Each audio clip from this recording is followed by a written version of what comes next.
from Disclexic, and today I'm going to be talking through how we go about making our tunes. Even though we're an electronic artist, we try and involve a lot of instruments in what we do. So, for example, today we're going to be laying down some guitar parts, and I'm going to then take you through the process of how we do that, how we write it, how we jam it out, and then decide on which bits we want to use, and then sort of digitalise that, and that's what ends up in the tunes. So what I'm going to do, I've set up a loop of a bit of the tune we're working on at the minute, because it's going to be coming out on the next EP. And I'm going to play that over like we always do, and I'm just going to jam over it for a bit. And I'll let you guys see some of the bits that are good, some that are bad, and then some of the bits that we might use later. Okay, there it goes.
So I think I've got some licks, some riffs there that I can work with. So I'm going to go back to the computer now, have a listen to that back, see what bits I like, and yeah, we'll go from there, see if any of it's usable, and if so, we'll record it in properly. Okay, so we're back at the computer. This is where me and Dane usually work from. We're just running a really basic system, just Cubase, nothing really that fancy. So here's the loop that I was listening to when I was recording. Just a little section of our new track.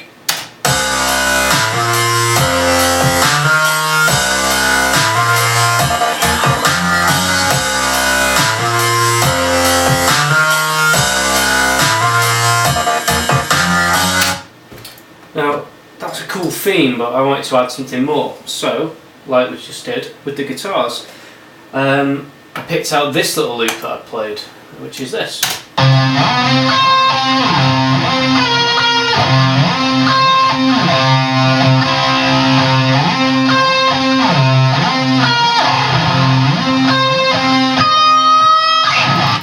Just a bit rough around the edges, but we can tidy it up a bit. So what I'm going to do is, first of all, I'll just set up this quick EQ and just literally roll the bottom end off. Nothing, again, too fancy. I might just add a little bit more in the mid, just to give it a bit more of a bit more character, really, more than anything. I want to make it sound processed now. I want to get away from the fact that it's a guitar. I mean, that's cool, but it's got to fit in with our track as well.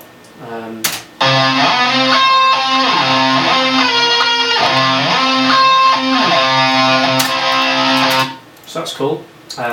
Put a little bit of compression on it. So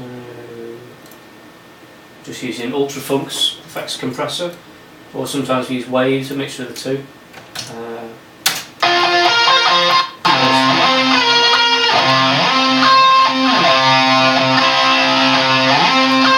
So that's smoothed out a bit.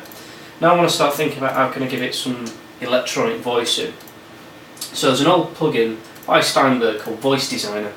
So actually you can't get it anymore, but if you dig around on the forums, there's people just giving it away and stuff. It was always a free giveaway as far as I know anyway. So what I've done now, I've just dropped the pitch by -12 and just tweaked the formats of it. So this would usually do cool funky things to vocals, but we're going to do it to the guitar. So now I'm left with something like this.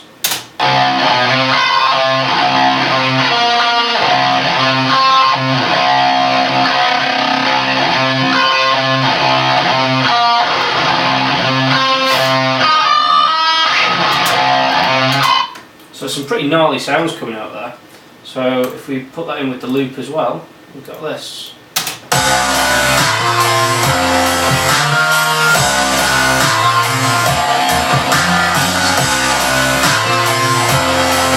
We'll just tweak the EQs, make it stick out more.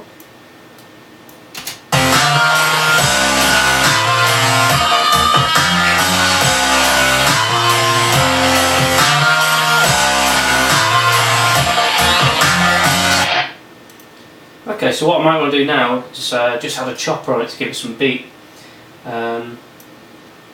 So this is a really cool little plugin. Again, it comes with Cubase. There's a couple of other things out there that do similar things. It fades in and out with the beat and the tempo. So if we set that a bit faster.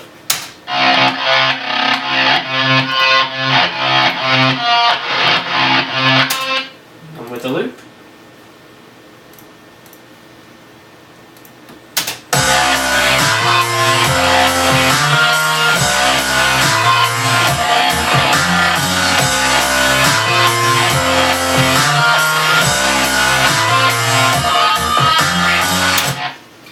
So that's just a quick way and a rough example of how we go about getting some of our sounds that are unique to other people's sample-based sounds. Strongly suggest you go out and do the same, have a bit of a play. If it doesn't have to be a guitar, it can be anything you want. You can bang a pan into a microphone. As long as you're creating something new and then you can get it in the computer and play around with it, then it's a sound that no one's ever heard before. Anyway, that's how we go about it. Check out the other videos obviously on our channel. We'll be posting more sort of making of videos a little bit like this one. So yeah, stay tuned and see you soon.